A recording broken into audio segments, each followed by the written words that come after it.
इस वीडियो में मैं डिस्कस करूंगा द फील्ड के बारे में। तो द फील्ड को हमने देखा 2019 से 2021 तक। तो पूरा मैं इस वीडियो में डिस्कस करूंगा कि क्या क्या मेरा रिएक्शन था द फील्ड के मैचेस पर, जो द फील्ड मतलब हर एक एपिसोड पे आते थे। तो इस पूरी फील्ड की कहानी एक तरफ से हम लोग इसमें डिस्कस करेंगे। तो अप्रैल 2019 में जब फायरफ्लाई फन हाउस आया था और उसमें ब्रे वाइट आए थे, वो हंस रहे थे, खेल रहे थे, तो ये वाला ब्रे वाइट देखकर मैं बहुत हंसा और मैं कहा कि ये कैसा कैरेक्टर डब्ल्यूडब्ल्यू लेकर आ रहा है। मतलब कि ब्रे वाइट को हमने देखा था कि भाई वो बहुत अटैक करते थे, वाइट फैमिली के साथ थे वो, तो हमने ब्रे वाइट का वो वाला फेस देखा था। लेकिन ये वाला फेस, ये वाला जो फनी ब्रे वाइट था, ये हमने नहीं देखा था कि ऐसे भी ब्रे वाइट हो सकते हैं। और उस टाइम थोड़ा सा मैंने क्रिटिसाइज़ भी किया था अपने वीडियोज़ में, ये वाले चैनल पे नहीं, पुराने वाले चैनल पे, कि भाई ये ब्रे वाइट को ऐसे क्यों दिखा रहा है। और उसके बाद फिर ब्रे वाइट कुछ और एपिसोड्स करते हैं और फिर उसके बाद और भी क्रिटिसाइज़ लोग करने लगे कि यार ये ब्रे वाइट कर क्या रहे हैं। उसके बाद ब्रे वाइट हिंट करना शुरू करते हैं क्योंकि वो फील्ड को लाने वाले हैं। और फिर एक दिन हमने देखने को मिला था कि द फील्ड अटैक करते हैं फिन बैलर के ऊपर। और उस टाइम बहुत तगड़ा रूमर था कि ब्रे वाइट का रिटर्न हो सकता है, ब्रे वाइट अपने डार्क कैरेक्टर का डेब्यू कर सकते हैं, फील्ड का डेब्यू हो सकता है। और जब उन्होंने फिन बैलर के ऊपर हमला किया तो बहुत तगड़ा रिएक्शन था फैंस की तरफ से।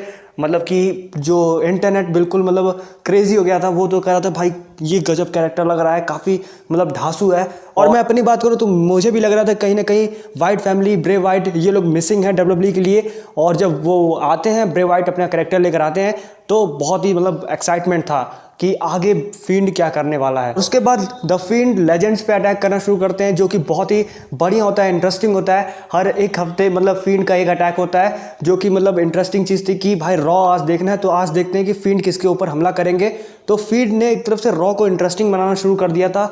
और उसके बाद फील्ड वर्सेस फिन बैलर का मैच होने वाला होता है और एक्साइटमेंट थी कि क्या डीमन बैलर आने वाले हैं, demon king versus the field का मैच देखने को मिलेगा। और ये जब मैच होगा तो क्या डीमन किंग की स्ट्रीक टूट जाएगी, पर लेकिन ऐसा नहीं हुआ। वहाँ पे फिन बैलर आते हैं और जब फिन बैलर आए तब ये तो कंफर्म हो गया था कि यहाँ पे कि फिन बैलर की हार होनी है और फील्ड बहुत ही अच्छा डोमिनेट करेंगे। और वही देखने को मिला, बहुत ही बुरी तरीके से डोमिनेट किया, यहाँ पे तोड़ फोड़ के रख दिया भाई फिन बैलर को। और फील्ड वहाँ पे मैच को जीत जाते हैं और सबको लग गया था कि भाई ये बंदा बहुत ही खतरनाक है और ये नेक्स्ट अंडरटेकर होने वाला है। यहाँ तक कि कमेंटेटर ने भी यही बोला था कि ऐसा ही कुछ उन्होंने बोला था। और फील्ड जैसे कैरेक्टर को देख के मुझे ऐसा लगा कि वापस से चैनल बनाना चाहिए भाई।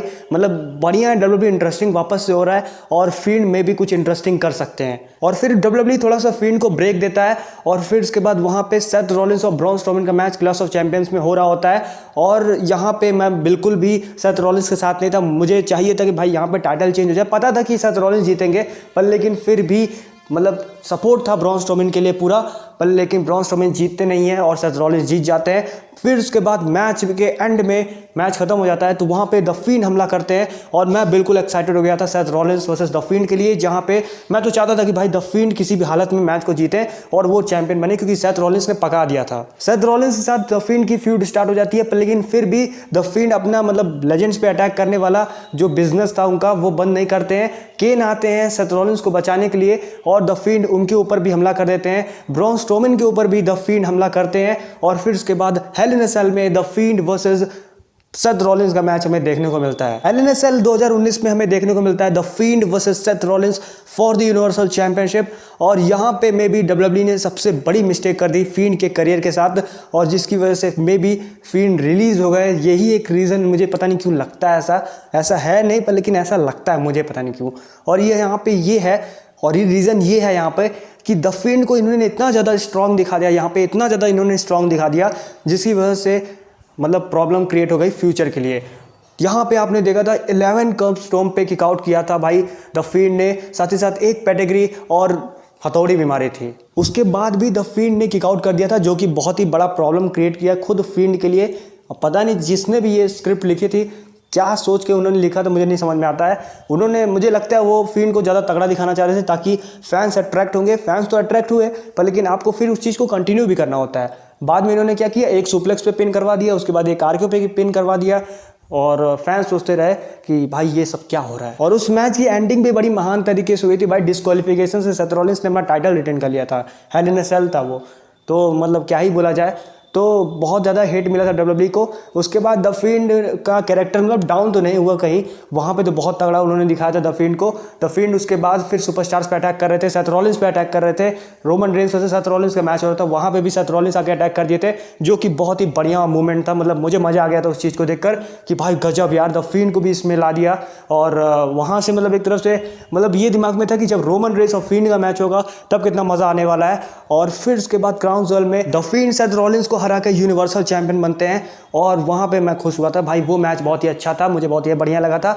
वो रेड लाइट में वो भी मैच हुआ था, और पर लेकिन बढ़िया मैच हुआ था। द फिंड वहाँ पे यूनिवर्सल चैंपियन थे, और मैं शॉक रह गया था कि भाई सेथ रॉलिंस हार गया, लेकिन बढ़िया हुआ क्योंकि उसके बाद सेथ रॉलिंस हील बन गए, मसाया बन गए। और आप लोग जानते हो अब सेथ रॉलिंस हील कितने बढ़िया है, कितना बढ़िया काम कर रहे हैं सेथ रॉलिंस। और फिर इसके बाद फिंड आ जाते हैं स्मैकडाउन पर, और ऐसा लग रहा था स्मैकडाउन पे आके कि द फिंड सुपरस्टार के साथ खिलवाड़ कर रहे हैं, खेल नहीं रहे, खिलवाड़ कर रहे हैं, ऐसा लग रहा था।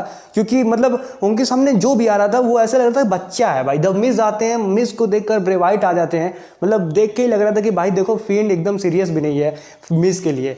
तो मतलब मज़ा आ रहा था उस फील्ड में। सर्वाइवल सीरीज में हमें डैनियल ब्रायन वर्सेस द फिंड का मैच देखने को मिलता है।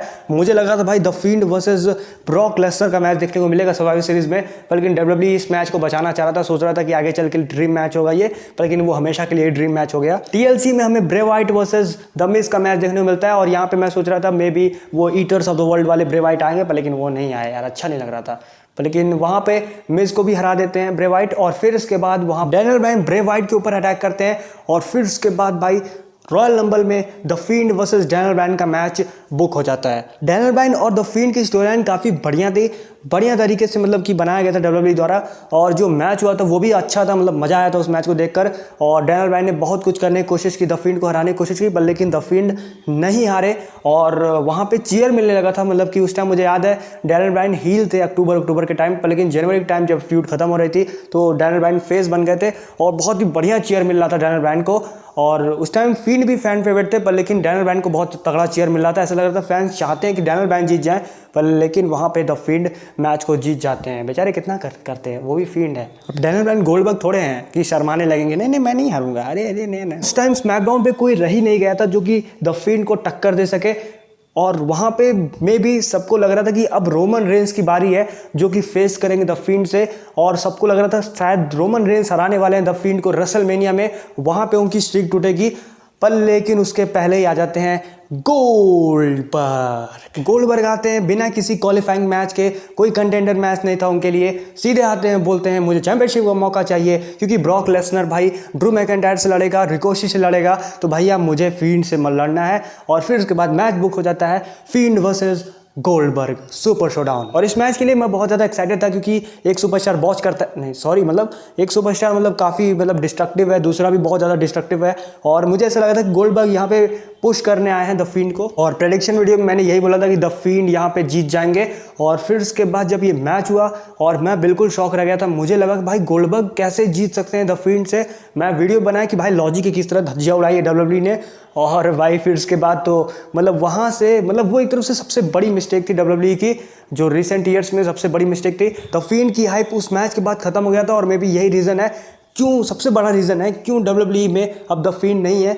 और मैंने ऐसा भी सुना था कि गोल्डबर्ग उस टाइम शर्मा रहे थे, उनको लग रहा था कि नहीं द फिंड से मैं हार जाऊंगा तो बहुत ही गलत हो जाएगा, तो इसीलिए भाई वो डब्ल्यूडब्ल्यूई से कहे थे कि भाई मैं फिंड से नहीं हारूंगा, मुझे फिंड को हराना है। और ये सच में मतलब मैं गारंटी नहीं दे सकता इस बात पे, लेकिन उस टाइम न्यूज़ आया था कुछ कि द फिंड से गोल्डबर्ग नहीं हारना चाहते हैं। और फिर उसके बाद वहाँ पे द फिंड का जो करियर था वो संकट में था, और उसको बचाने आते हैं जॉन सीना। मुझे लगा था भाई ये रेसलमेनिया 36 में भाई मैच होगा अच्छे से, और वहाँ पे जॉन सीना को हरा देंगे द फिंड, और फिर उसके बाद फैंस जो होंगे वो वापस से सपोर्ट करना शुरू करेंगे, मतलब कैजुअल्स होंगे वापस से वो सपोर्ट करना शुरू कर देंगे द फिंड को। पर लेकिन हुआ क्या भाई, प्रोमो वो हो गया, और फिर उसके बाद मैच खत्म हो गया। पता नहीं मैच भी हुआ था कि, और मुझे नहीं लगता कि वो रेसलमेनिया वाले मैच से कोई कैजुअल अट्रैक्ट भी हुआ फिंड की तरफ। पर लेकिन Braun Strowman versus Bray Wyatt का मैच होता है मनी इन द बैंक में, जहाँ पे ब्रॉन स्ट्रोमैन जीत जाते हैं। फिर उसके बाद कुछ और मैचेस होते हैं ब्रे वाइट और ब्रॉन स्ट्रोमैन के, जो कि इतने मज़ेदार नहीं थे। उसके बाद भाई मेन स्टोरी लाइन तब शुरू होती है इनकी, जब फिंड अटैक कर देते हैं एलेक्सा ब्लिस के ऊपर, और वहाँ से इनकी खतरनाक स्टोरी लाइन शुरू होती है फिंड और ब्रॉन स्ट्रोमैन की। समर स्लैम में हमें मैच देखने को मिलता है Braun Strowman versus the field for the universal championship, जहां पे द फील्ड हरा देते हैं ब्रॉन स्ट्रोमैन को और सब फील्ड बनते हैं यूनिवर्सल चैंपियन। और सबको लगा था भाई जो गोल्डबर्ग हरा के गए थे द फील्ड को, उससे अब कम बैक कर चुके हैं, ऑलमोस्ट रिकवर कर चुके हैं द फील्ड।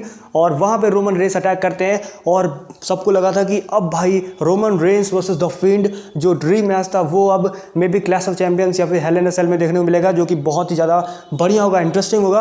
पर लेकिन पे बैक में हमें देखने को मिला कि रोमन रेंस यूनिवर्सल चैंपियन बन गए, पर लेकिन फील्ड को वहां पे काफ़ी तगड़ा दिखाया जा रहा था। ब्रे वाइट के साथ एलेक्सा ब्लिस भी आ जाती है और इधर फील्ड की जो राइवलरी होती है वो केविन ओवेंस के साथ स्टार्ट हो जाता है। और स्मैकडाउन पे हमें Kevin Owens versus the field का मैच देखने को मिलता है, जहां पे केविन ओवेंस को डिस्ट्रॉय करके रख दिया था द फील्ड ने।